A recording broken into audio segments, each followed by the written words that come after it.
Hey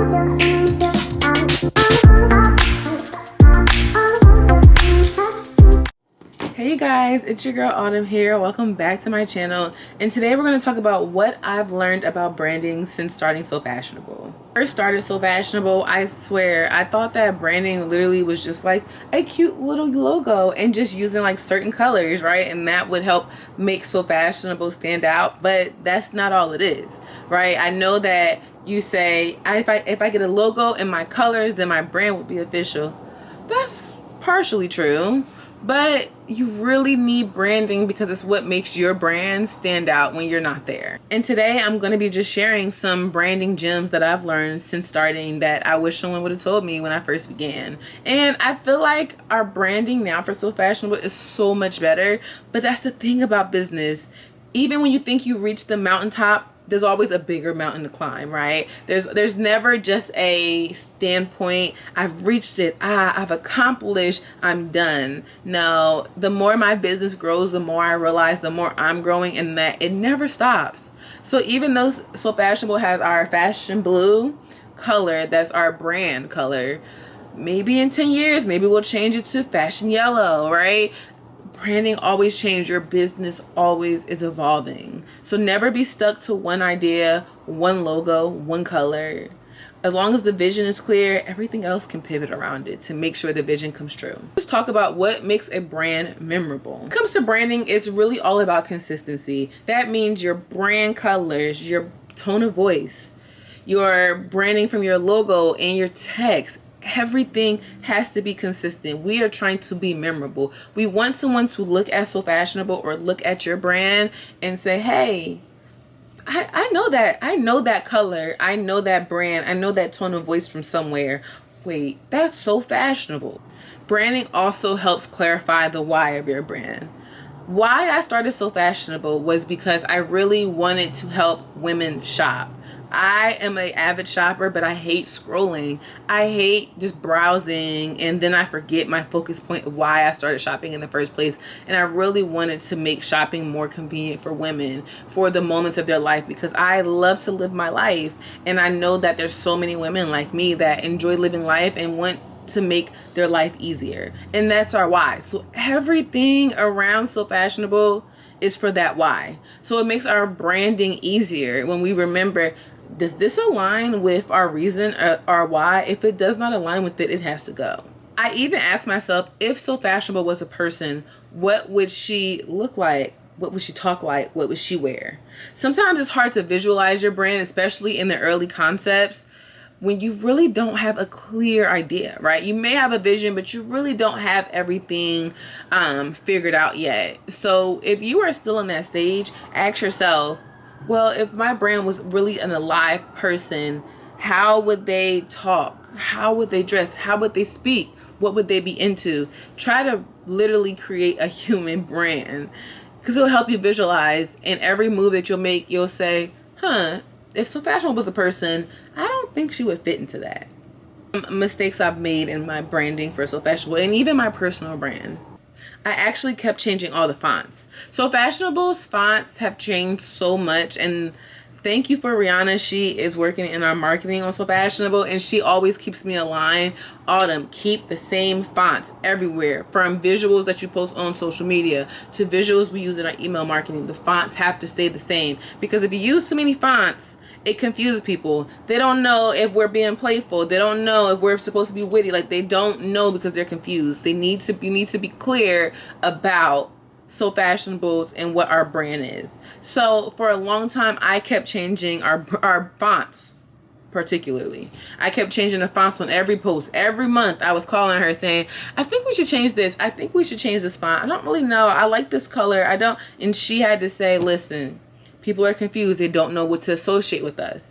And for a long time, So Fashionable had a pink. We had this beautiful light pink that we used, and it was so hard for me to want to get rid of that pink, because that pink was really what identified us.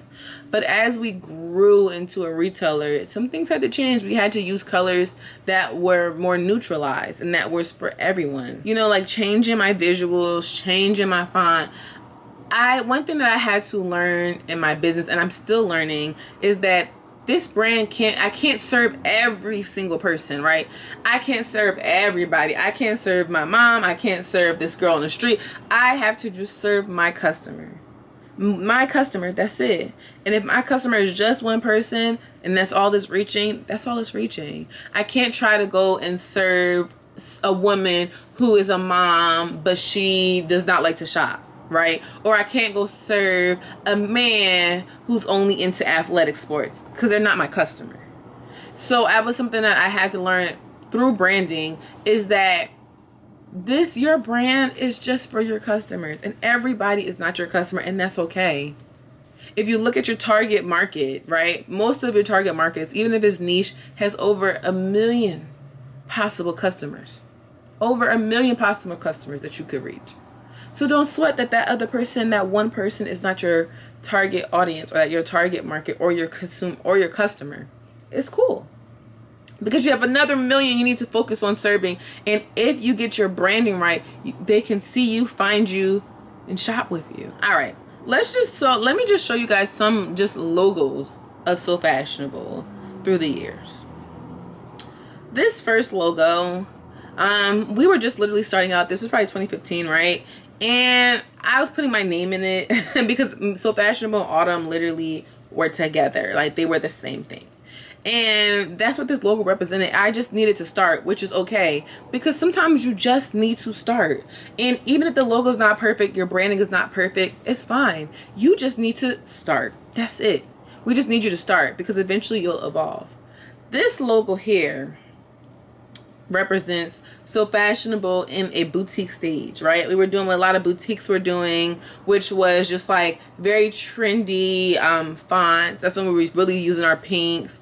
We wanted to do things that would catch a young audience, and you can't even really So Fashionable, the word is not even clear enough, right? And I think that's really important with your brand. You need things that people can read.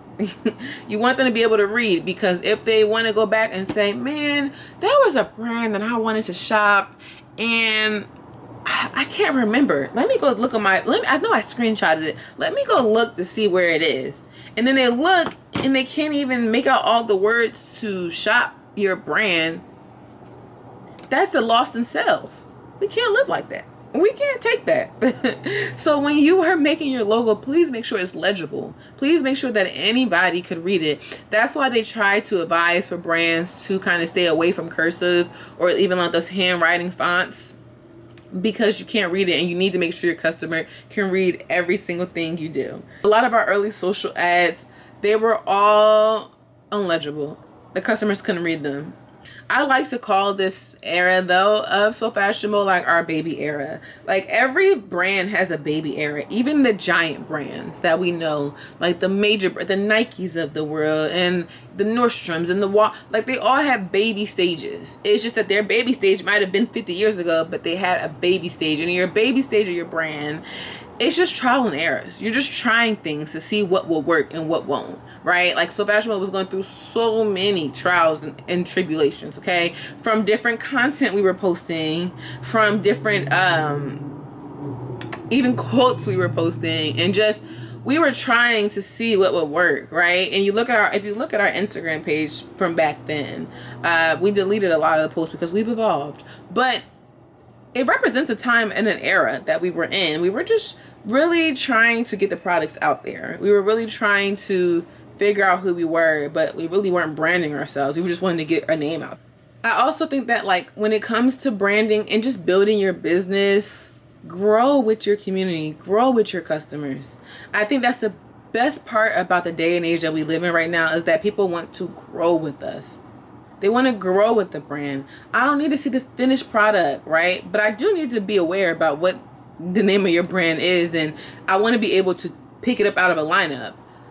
But growing with your brand is so much better now, right? Like, it's like when you're in a relationship with somebody, you want to grow with the person. You don't want to just be here and feel like you reached the mountaintop. It's the same thing with businesses and brands. You want to be able to grow with the brand. So use this time of learning about your business and really trying to get the kinks out, especially with your marketing, your branding, to allow your customer to come in and see that. Like, at one point we were having customers on our story choose what color they thought So Fashionable should be, and even things of like what font, because we want to hear from them. We want them to feel like they're part of our journey. So tell us in the comments, what's one brand you love and like it just stuck with you, and why? Tell us in the comments. Maybe I'll do a video on different brands and like why they became so successful, because I think what I love about history is that history repeats itself in different ways, right? And even the same thing in business. To some extent, nothing is new, right? We are just learning how to reuse the wheel.